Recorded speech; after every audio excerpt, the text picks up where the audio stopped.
स्वागत है दोस्तों, आप सभी का एक और नई ब्रांड वीडियो के अंदर में। आज के इसके अंदर हम कंप्लीट करने वाले हैं छंद को बहुत ही अच्छे तरीके से।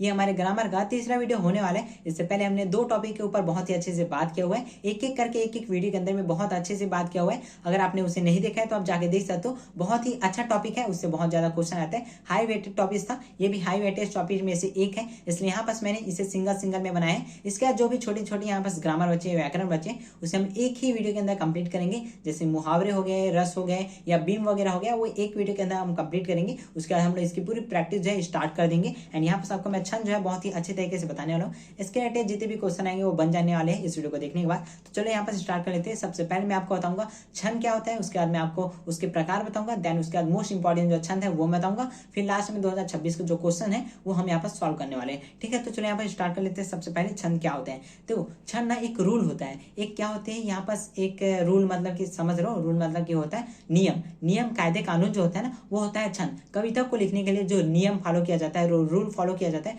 उसे ही छंद कहते हैं। जब भी कोई कवि होता है ना, जब कोई कविता लिखते हैं तो कुछ रूल का फॉलो करता है। अगर उस रूल को वो फॉलो नहीं करता है तो वो कविता नहीं रहेगी, उस कविता का कोई सेंस ही नहीं रहेगा और सुनने वाले भी उसके कविता नहीं मानेंगे। तो कविता को कविता बनाने के लिए कुछ रूल का फॉलो करना जरूरी होता है, वही रूल होते हैं छंद। जैसे कि क्या है, कविता मतलब कि काव्य जो होता है उसमें अक्षरों की संख्या, मात्रा, यथि मतलब कि विराम और गति के निश्चित नियम को ही क्या है, छंद कहते हैं। जब भी कोई कविता लिखते हैं उसमें मात्रा का ध्यान रखा जाता है, इतनी मात्रा उस लाइन में होनी चाहिए। उसमें मात्रा जो है कैसी होती है, छोटी बड़ी, वो आपको ध्यान में रखना होता है। साथ ही कहाँ पर आपको रुकना होता है। जब कविता पढ़ते हैं तो कई जगह में आप रुकते हैं, तो कहाँ रुकना होता है, कहाँ पर हम तेजी से बोलना होता है, वो चीजें ध्यान में रखी जाती है। यही नियम होता है, उसी को कहते हैं छंद। आई थिंक आपको छंद जो है बहुत ही अच्छे से समझ में आ चुका होगा। अब बात करते हैं इसके प्रकार की, आखिर कितने प्रकार के होते हैं छंद। ठीक है, तो आगे बढ़ते हैं। छंद जो है मेनली तीन प्रकार के आपको देखने को मिलने वाले हैं। सबसे पहला जो प्रकार है वो है मात्रिक छंद, सेकंड है वर्णीय छंद, तीसरा यहाँ पास है मुक्त छंद। आपको डायरेक्ट यहाँ पास ये चीजें नहीं पूछी जाएंगी, मतलब मात्रिक छंद क्या होता है, वर्णीय छंद क्या होता है, मुक्त छंद क्या होता है,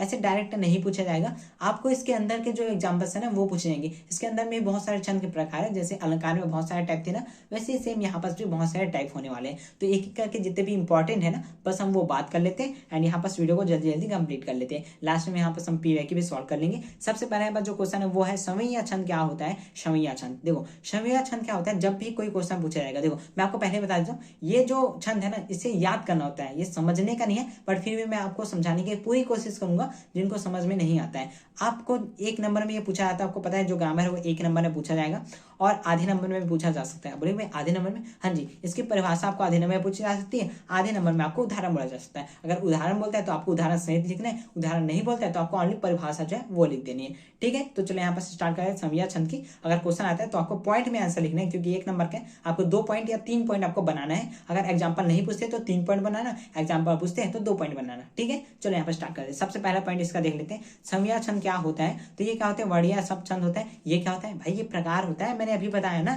क्या छंद के 3 प्रकार है, उसमें एक प्रकार जो होता है वर्णीय का छंद होता है। वहीं आपस क्या है, समैया छंद जो है किसका प्रकार है, वर्णीय छंद का है। ठीक है, आपको ये समझ में आ गया। पहला पॉइंट आपको ये लिखना है कि ये जो है वर्णीय छंद का प्रकार होता है। सेकंड आपको लिखना है प्रत्येक लाइन। देखो इसमें मैं आपको बताऊं, जितने भी छंद है ना अधिकतम उसमें 4 लाइन होती है। ठीक है, और 2 लाइन भी होती है और 4 लाइन, मेनली यहाँ पास 4 लाइन होती है। यहाँ पास मैंने 2 लाइन वाला एग्जाम्पल लिया है, 4 लाइन वाला भी होता है। तो देखो प्रत्येक जो लाइन है, ठीक है, 1 लाइन 2 लाइन, ये प्रत्येक मतलब क्या है, एक ही लाइन। ठीक है, एक लाइन, तो प्रत्येक लाइन में आपको 22 से 26 वर्ड मतलब कि शब्द देखने को मिलेंगे, वर्ड देखने को मिलेंगे, मात्राएं देखने को मिलेंगी 22 से 26। अगर आप इसे काउंट करोगे ना एक एक करके तो आपको 22 से 26 जो है वर्ड, शब्द, मात्राएं देखने की मिलने वाली है। इसे कहते हैं समैया छंद। जब आपको इतने वर्ड मिलेंगे तो वो समैया छंद है। तो सेकंड यहाँ पास परिभाषा में लिखेंगे, सबसे पहले लिखेंगे वर्णीय छंद क्या होता है, सेकंड में लिखेंगे 22 से 26, उसमें शब्द होते हैं, मात्राएं होती है।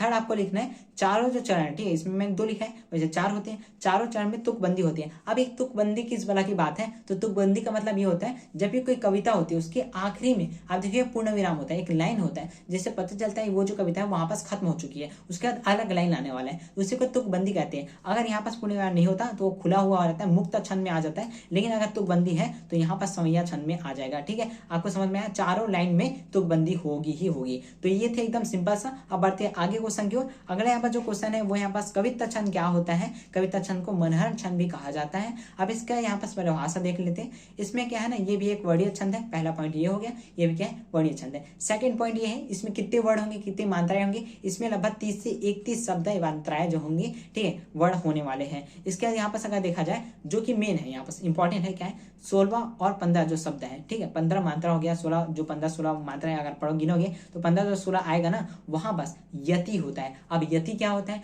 विराम होता है, वहां बस रुकना होता है थोड़े समय के लिए, 1-2 सेकंड के लिए रुकना होता है, फिर कविता को आगे बढ़ाना होता है। जब हम कविता पढ़ते हैं तो थोड़ी देर के लिए रुकते हैं ना, तो वहां पास यति आती है, और वो यति किस में आती है, 15 से 16 शब्द के बीच में अगर आती है तो वो कविता छंद के अंदर में आती है। वहीं अगर देखोगे तो अंतिम जो होता है मतलब कि लास्ट होता है, उसमें आपको अक्षर में ना गुरु मिलेगा। अब गुरु क्या होता है, गुरु का मतलब होता है छोटी की मात्रा, ठीक है। अगर आप देखोगे इस कविता के लास्ट में आपको मिलेगा छोटी की मात्रा, छोटी की मात्रा जैसे आपको मिलती है, इसका मतलब होता है वहां पास गुरु होता है, ठीक है। आपको समझ में आ चुका होगा। इसके एग्जाम्पल अगर पूछा जाता है तो एग्जाम्पल मैं आपको बताता हूँ, यहाँ पर मैंने बताना भूल गया था। इसका एग्जाम्पल समया छंद का एग्जाम्पल जो उदाहरण है, धूत कहो अधूत कहो राजपूत कहो जोलहार कहो कहो काहू की बेटी सो बेटा न ब्याहो कहो कि जाति बिगाड़ न सो। ये एग्जाम्पल है, आपको ये याद करना है, 2 से 3 बार आपको लिखनी होगी, उसके बाद ये जो है याद होगी, ठीक है। आपको एग्जाम्पल पूछा जाता है तभी आपको लिखना है, इसके अलावा भी और एग्जाम्पल लिख सकते हो आप, गूगल वगैरह सर्च कर दीजिए। मुझे जो मॉडल पेपर मिला था मैंने इसे डाल दिया है, ठीक है। इसके बाद अगला देखते हैं, यहाँ पर इसका भी एग्जाम्पल था, किसभी किसान कुल बनिक भिखारी बाट चाकर चपट चेट चोटकी चार चेट की पेट को कटुक गोड़ गुटित गिरी अटक गहन गहन इहिन अखेट की, ठीक है। तो यहाँ पर सब देखोगे तो इसका परिभाषा आपको लिखना है, उसका आपको एग्जांपल लिखना है अगर एग्जांपल पूछा जाता है तो, ठीक है। आई थिंक आपको 2 यहाँ पर कंप्लीट हो चुका होगा। अब आगे बढ़ते हैं, अगला यहाँ पर जो है वो है रुबाई छंद क्या होता है। ये काफी ज्यादा इंपॉर्टेंट है, रुबाई छंद आपको पूछा जा सकता है। इसमें आपको क्या लिखना है, 4 पंक्ति होती है, जैसे मैं बताया मेनली 4 पंक्ति होती है जो छंद होती है। इसमें लिखिए 4 पंक्ति होती है, और पहली पंक्ति, दूसरी पंक्ति और चौथी पंक्ति ये क्या होता है, तुकबंदी होती है। इसमें क्या होती है, तुकांत होती है, मतलब तुकबंदी होती है, ये जो है बंद होता है। आप देखोगे, ठीक है, पहली पंक्ति और क्या है, पहली दूसरी और चौथी जो पंक्ति है वो तुकबंदी होती है, बंद होती है। और यहाँ पर जो तीसरा पंक्ति है ना वो बिना तुक की होती है, मतलब कि खुला होता है। अगर आप देखोगे आंगन में ठुनक रहा है जिद आया है, यहाँ पर देखो कॉमा है, यहाँ पर ऐसा भी हो सकता है कॉमा भी हो सकता है, यहाँ पर तुकबंदी लगा हुआ है, ठीक है। आपको समझ, इसका मतलब ये है कि ये लाइन जो है खत्म हो चुका है, यहाँ पर ये नहीं आएगा, ये आप लगा देना, ठीक है। तो ये खत्म हो गया। इसके बाद अगला पढ़ेंगे, बालक तो है चांद पर ललचाया है, यहाँ पर देखो बंद हो चुका है, यहाँ पर भी तुकबंदी लगा है। इसका देखो दर्पण से उसे दे के कर रही है माँ, यहाँ पर देखो कुछ भी नहीं है, इसका मतलब है ये खुला हुआ है। मैंने क्या बोला था, पहला दूसरा और चौथा में तुकबंदी होगी, लेकिन तीसरा जो है खुला रहेगा। तो ऐसा अगर एग्जाम्पल दिया जाता है वो होता है रुबाई छंद। रुबाई छंद का परिभाषा पूछता है, आपको ये चीजें लिखनी है, एग्जाम्पल पूछा जाएगा, आपको ये एग्जाम्पल जो है चिपका देना है, आपको नंबर मिल जाएंगे, ठीक है। अब बढ़ते हैं आगे अगले की तरफ, क्योंकि वीडियो लंबी हो जाएगी, बहुत अच्छे से हम जल्दी जल्दी कंप्लीट करते हैं। इसके बाद मुक्त छंद क्या होता है, मुक्त छंद क्या होता है, जो कि पूरी तरह से मुक्त होता है, स्वतंत्र होता है, वो होता है मुक्त छंद। आपको लिखना है, यह ऐसा छंद है जो मात्रा और वर्णों के नियमों से मुक्त होता है, जिसमें पंक्ति की लंबाई और लय निश्चित नहीं होती। मतलब इसमें पूरा रूल जो है फॉलो नहीं किया जाएगा। जो रूल है सब मतलब रूल तो फॉलो होगा, बट कौन सा रूल फॉलो होगा, जो मात्रा रूल था ना भाई, एक लाइन में इतने ही वर्ड होने चाहिए, इतने ही मात्राएं होनी चाहिए, ये इसमें नहीं है। इसकी जो पंक्ति है, इसकी जो लाइन है ना वो अनिश्चित हो सकती है, अनंत भी हो सकती है, बहुत लंबी भी हो सकती है, छोटी भी हो सकती है,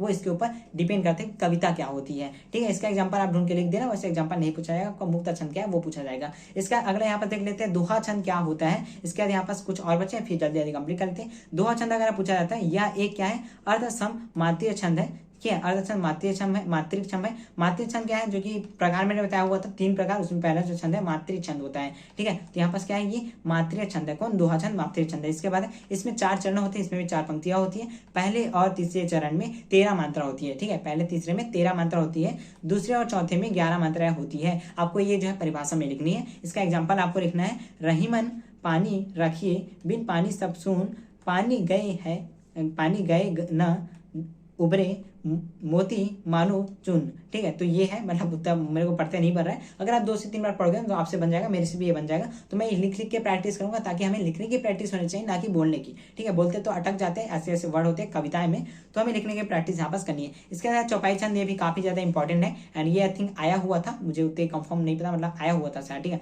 तो एक ही सम मात्रिक छंद है, जिसमें 4 चरण होते हैं, प्रत्येक चरण में 16 मात्राएं होती है, ठीक है। इसमें क्या है, एक मात्रिक छंद है, ये क्या होती है, मात्रिक छंद है, और इसमें क्या होती है भैया, 4 पंक्तियां होती है, और जिसमें क्या है भैया 16 मात्राएं होती है प्रत्येक में, ठीक है। एग्जाम्पल लिखना है, जय हनुमान ज्ञान गुण सागर, जय कपीस तीन लोक उजागर। उसका आपको जो है आगे का 2 लाइन वो आपको लिखना है। सिंपल सा था, आपने बहुत अच्छे से समझ लिया, एंड यहाँ पास पूरा कंप्लीट होता है। इसके बाद यहाँ पास हम पीवाईक्यू देख लेते हैं। पीवाईक्यू सबसे पहले है चौपाई छंद। जैसे बोला ये जो चौपाई छंद है वो आया हुआ है, मुझे ऐसा लगा था। इसका एग्जांपल आपको लिखना है, सबसे पहले उसका परिभाषा लिखना है। क्या लिखेंगे, ये क्या होता है, मात्रिक छंद होता है, पॉइंट में लिखना है। सेकंड पॉइंट लिखना है, इसमें 4 पंक्तियां होती है। थर्ड पॉइंट आपको लिखना है, प्रत्येक जो चरण है उसमें 16 मात्राएं होती है। फिर आपको एग्जाम्पल पूछा है तो एग्जाम्पल लिखना है। देखिए इसमें क्या बोला है, पॉइंट छंद के लक्षण पूछा है तो लक्षण में वही है, सबसे पहला क्या लिखना है, ये मात्रिक छंद है। सेकंड आपको बताना है कि इसमें 4 पंक्ति होते हैं। थर्ड में आपको बताना है इसमें क्या होते हैं, कितनी मात्राएं होती है भैया, 16 मात्राएं होती है प्रत्येक लाइन में। ठीक है, कंप्लीट। अगर एग्जाम्पल बताया जाता है, जय हनुमान ज्ञान सागर जय कबीर तीनों लोक उजागर, तो ये आपको लिख देना है। ठीक है, इसका अगला यहाँ पास है दोहा छंद की परिभाषा लिखने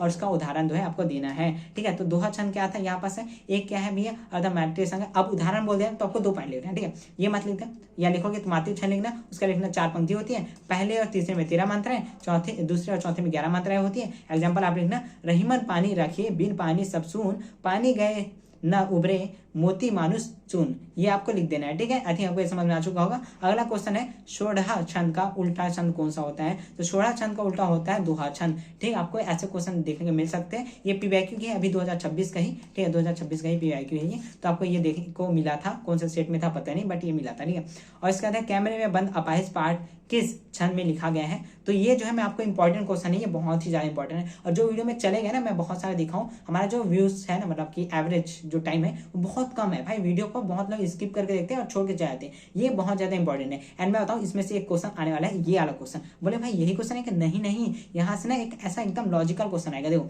इसमें क्या बोला है, इसमें बोला है कैमरे में बंद अपाहिज पाठ किस छंद में लिखा गया है। मैं आपको बताऊं, ये जो है मुक्त छंद में लिखा है। और सिर्फ यही नहीं, हमारा जो सिलेबस है उसमें जितने भी कविताएं वाले चैप्टर है ना, काव्य वाले चैप्टर, उसमें से 90 से 95% जो चैप्टर है सभी के सभी मुक्त छंद में लिखे गए हैं। आपको अगर इसके जगह में कोई और चैप्टर का नाम दिया जाता है, आपको मुक्त छंद लिखना है। ठीक है, कोई सा भी है आपको मुक्त छंद लिख देना है। क्यों, 90 से 95% मुक्त छंद में लिखा हुआ है। ये मोस्ट इंपॉर्टेंट है एंड इनमें से क्वेश्चन आ सकता है। एंड यहाँ पर 4 क्वेश्चन आया था अभी 2026 में, एक सेट में 2 क्वेश्चन आया हुआ था और बहुत ही ईजी है। आई थिंक आपको ये पूरा समझ में आ चुका होगा। हमने पूरा कंप्लीट कर लिया। इसके बाद छोटे छोटे जो ग्रामर बचे हुए, व्याकरण बचे हुए, वो हम एक वीडियो में बहुत अच्छे से कंप्लीट कर देंगे।